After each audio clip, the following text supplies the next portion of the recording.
Hey guys, welcome back. I know it's been a while since we posted a video here, but we are finally back. And today we are painting an orc captain from Arcadia Quest. Starting with the base color for the skin, I am using Vallejo Model Colors Golden Olive for the base skin color. And what you're going to see here first is just me getting a couple of solid coats on there so that color is nice and completely solid. Now this was specifically requested by someone if we could paint an orc or a goblin, and all of my goblins are already painted, but we still have some orcs, so I'm going to go ahead and do those, or this one in particular. And because so much of this miniature is skin that needs to be painted, this is the longest step in the process because there's a lot of green to cover on this guy between his head and his arms, his legs, his chest, his back.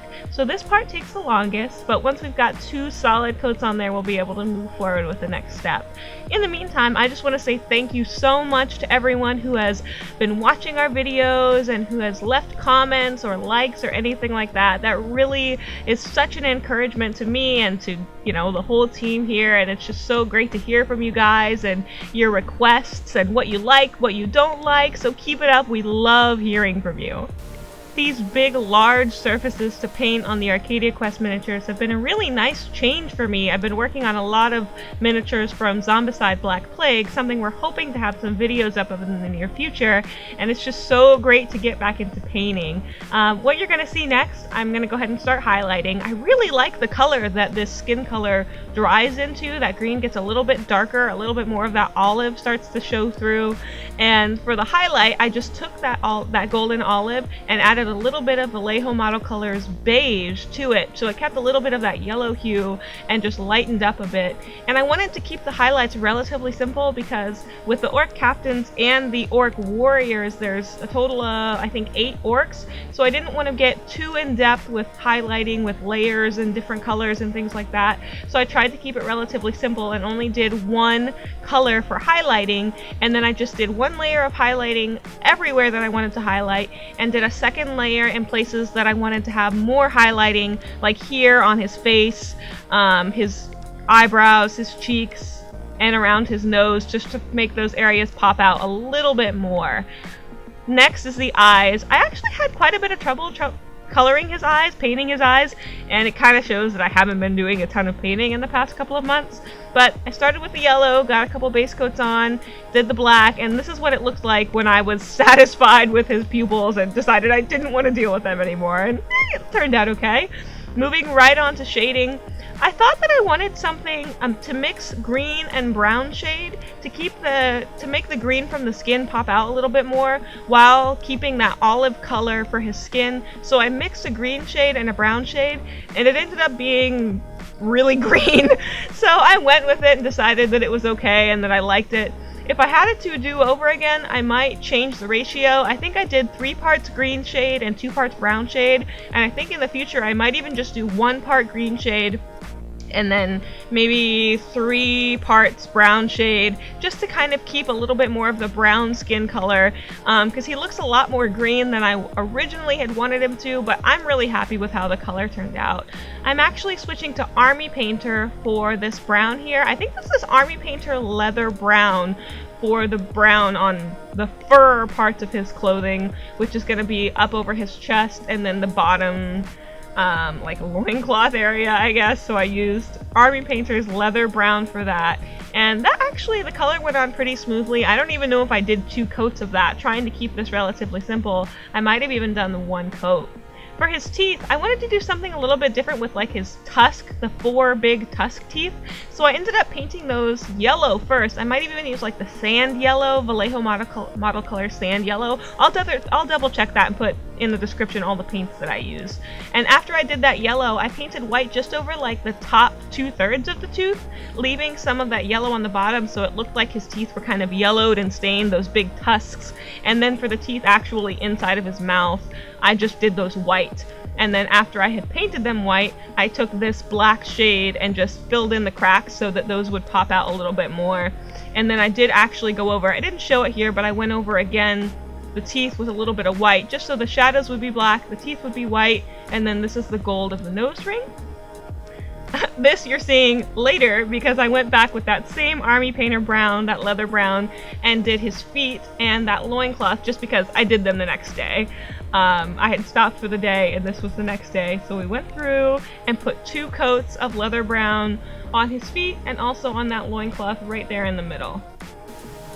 Taking that leather brown, I just lightened it up a little bit with maybe Off-White. I think I just used Off-White, and I took from the leather brown, just lightened it a little bit for that middle, I guess it's sort of like a leather armor that he's got across his chest. This is another color that for some reason, I really liked working with this color. It went on really well, and I love when you start to get 2 or 3 colors on a miniature down in paint, because everything really starts to come together and you can really see what things are going to start to look like.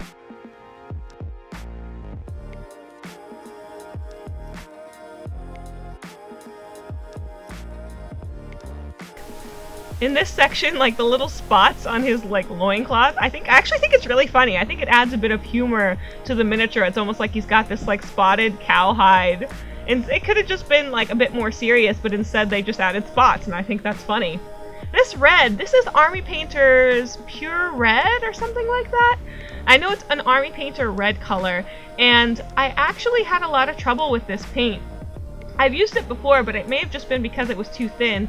I guess right there you can see on the back of the shoulder, I had gotten like some green shade on the white, and I must have done like 8 coats of paint trying to cover this green shade, where, you know, trying to cover that with the red. And eventually, I don't think I totally covered it. There I am going over it again. And I think that was as close as I got to actually covering up that.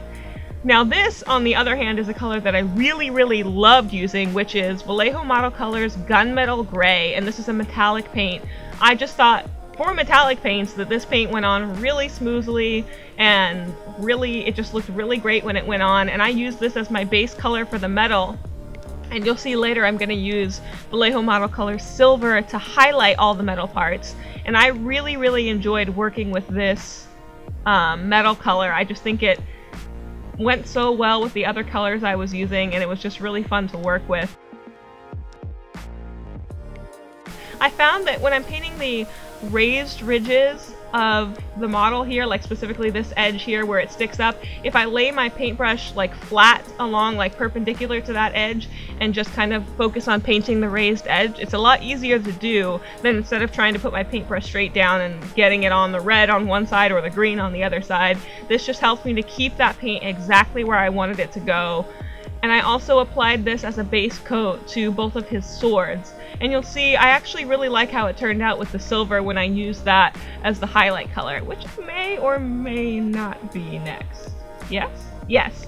So here's the silver, and you can see I did that on the tips of the spikes on his armor, some of the raised edges, just little bits of the silver to kind of highlight a bit. You can see it the most here on his sword. There you go. Where that silver sticks out, you can see that adds a nice touch. This is the first time, I think, with the Arcadia Quest miniatures that I've actually used metallics to paint metal, which sounds a little ironic, but before I had just been using shades of gray. We went through and got a bunch of different Vallejo model color paints recently, and so now I'm having a lot more fun. I've got a lot of things to work with. The second to last step here, I know we're almost done already, is I went through with Off-White, again Vallejo model color, they're Off-White, and painted up all of the little skulls on all of his everything. So he's got some on his belt, some on his swords. I know you missed, I painted, again, the hilt of the swords, that's just the leather brown, and then a little bit of gold on the edges. So after I did all those white, I went through and shaded everything. Let's see, what shade did I use here? I think I mixed the soft tone and the dark tone. I wish we had the strong tone. Maybe we'll pick it up, Army Painter's strong tone. That would probably work really well. But I think here I mixed equal parts of the soft tone, which is more of a brown color, and the dark tone, which is like black, for shading this final step. And I didn't want to use that for the skin because I didn't want everything to blend together in that way, but everything else got that. And this is it. This is the last step, just painting the base black. And after this, I'm going to show you what he looks like all painted up. So here you can see some pictures of, ta-da, he's done. I'm really happy with how he turned out, and I tried to keep it relatively simple because I know I'm going to have quite a few more orcs to paint.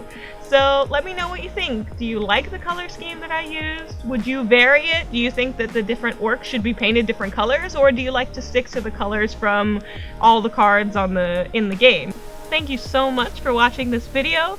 Leave a like if you enjoyed it, and if you're new, we hope you'll subscribe to check out all of the new things we have coming up soon. See you next time.